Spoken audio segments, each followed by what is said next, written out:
안녕하세요 여러분, 도나연입니다. 부업으로 스마트 스토어를 운영할 때 위탁 배송 방식을 사용하는 것에 대한 이야기들이 많이 있죠. 저도 위탁 배송이라는 방식에 대해서 나름대로 생각을 정리한 게 있어서 말씀을 드려볼까 합니다. 이런저런 전제 조건이나 현실적인 부분을 배제하고 원론적인 부분에서만 고려를 한다면 위탁 배송 방식은 매우 훌륭한 방식입니다. 이커머스가 이루어지는 그 전체적인 흐름에서 발생하는 부가적인 사업 형태라고도 생각을 하고 있는데요. 셀러 입장에서는 내가 판매하고자 하는 물건을 미리 구입하지 않아도 되고 직접적인 재고 문제를 회피하는 거죠.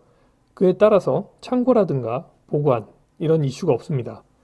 그리고 유통기한에 대한 압박에서 벗어날 수가 있죠. 그리고 제품 포장과 택배 배송에 대한 이슈에서도 벗어날 수가 있습니다.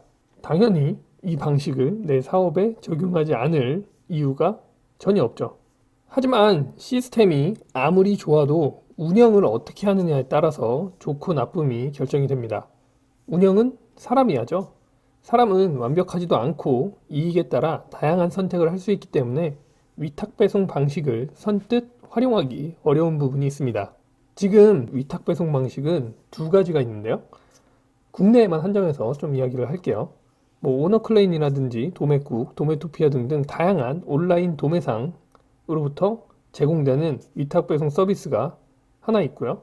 제조업자나 1차 유통업체와 직접적으로 여러분들이 계약을 해서 진행을 하는 위탁 배송 서비스, 이렇게 두 가지가 됩니다. 두 가지 방식의 장단점을 이야기를 해볼게요. 먼저 온라인 도매상은 일단 수많은 상품을 손쉽게 접근할 수 있다는 것이 가장 큰 장점입니다.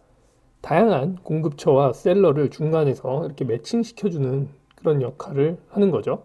온라인 도매상들의 수익 모델을 간단히 생각을 해보면 공급처로부터 수수료를 받을 수도 있을 거고요. 대량 등록 프로그램 같은 것을 개발을 해서 개발업체와 제휴를 해가지고 개발할 수도 있겠죠. 셀러에게 유상으로 제공을 할 수도 있습니다. 그리고 자신들이 이제 원래 도매 업체로서 사입을 해서 공급을 할 수도 있겠죠. 하지만 이렇게 많은 숫자의 제품이 있다는 것이 그대로 단점으로 이어집니다. 이 수십만 개의 제품을 가지고 있다는 게 장점이라고도 할 수 있지만 셀러 입장에서는 이 수십만 개의 제품 중에서 잘 팔리는 제품이나 자신이 잘 팔 수 있는 제품을 골라내는 것이 너무 어렵거든요. 그리고 누구나 똑같은 상품 페이지와 상품명, 가격으로 손쉽게 대량 등록을 또 하기 때문에 제품 판매 방식에 있어서의 차별화를 가져가기가 쉽지 않습니다. 모두가 같은 제품을 같은 방식으로 판매하기 때문에 불확실한 노출과 판매에 의존을 하게 되는 거죠. 더군다나 셀러들에게는 최저가를 지정해 놓고 공급처나 다른 유통업체는 최저가를 지키지 않고 더 낮게 판매를 하는 경우가 있는데요. 이거 아주 치명적인 그런 단점이라고 할 수 있습니다. 사실 이 부분은 이 중간에서 위탁 배송을 중개하거나 직접 위탁 배송을 하는 입장에서는 원칙적으로 지켜져야 하는 그런 신뢰의 영역인데 이게 잘 지켜지지 않고 있고요. 그리고 온라인 도매처에서 이런 부분들을 이제 기본적으로 관리를 해야 되는 거예요. 그러지 않도록 셀러들을 보호를 해야 자신들이나 혹은 공급처나 모두 다 윈윈할 수 있는 건데 이런 부분을 관리를 잘 안 하는 부분이 있는 것 같고, 만약에 관리를 한다고 하더라도 제품이 지금 수십만 개잖아요. 그럼 수십만 개에 대해서 그런 식의 가격 파괴하고 있는 상황을 그때그때 알아서 반영을 한다는 것은 굉장히 어려운 일이라고 생각을 합니다. 실시간 내, 아니 최대한 하루 이틀 안에 이렇게 반영을 해야 되는데 제품이 많다 보니까 누군가가 신고를 하지 않고 자신들이 직접 이렇게 모니터링을 해가면서 가격을 지키고 있는지 여부를 확인할 수가 없는 거죠. 그렇기 때문에 누구에게나 이렇게 열려 있어서 진입장벽이 낮은 온라인 도매, 위탁 도매 하는 업체들이 이렇게 말들을 좀 뒤쪽에서 많이 듣는 게 아닐까 생각을 합니다. 그래서 여러분들 만약에 이런 온라인에서 좀 손쉽게 접근할 수 있는 그런 위탁 배송 서비스를 사용을 한다고 하면 내가 올리는 가격이 스마트 스토어에서 어떤 식으로 분포가 되어 있는지 미리 검색을 해볼 필요가 있습니다. 쉽게 대량 등록을 할 수 있지만 그 부분을 다시 하나하나 좀 가격을 살펴봐야 되는 그런 불편함이 또 있는 겁니다. 자, 온라인 위탁 판매를 하는 도매상 이야기를 해드렸어요. 반면에 이제 직접 계약해서 진행하는 위탁 배송 방식은 공급처와의 신뢰만 형성이 된다고 하면 유통업자 혹은 판매상으로서의 포지션을 확실하게 가져갈 수 있는 그런 좋은 방식이 될 수 있습니다. 이 직접 계약하는 그런 방식에 대해서는 단점부터 좀 이야기를 할게요. 단점은 뭐 심플합니다. 어렵습니다. 제품을 여러분들이 선택하는 것도 신중하게 해야 되고요. 선택한 제품을 공급받기 위해서 공급처와 협의를 하는 것도 어렵습니다. 직접 해야 되니까요. 여러분들이 경험이 없는 초보셀러라면 훨씬 더 어렵게 느껴지실 겁니다. 그리고 제품을 공급받을 수 있다고 하더라도 그 제품을 잘 팔기 위한 다양한 노력들을 해야 되는데 그런 것들도 경험이 없으면 이제 계약을 하는 것부터 어려움들이 또 있겠죠. 왜냐면 그 노력들을 담보로 공급처는 여러분들에게 제품을 위탁으로 제공을 하는 거니까요.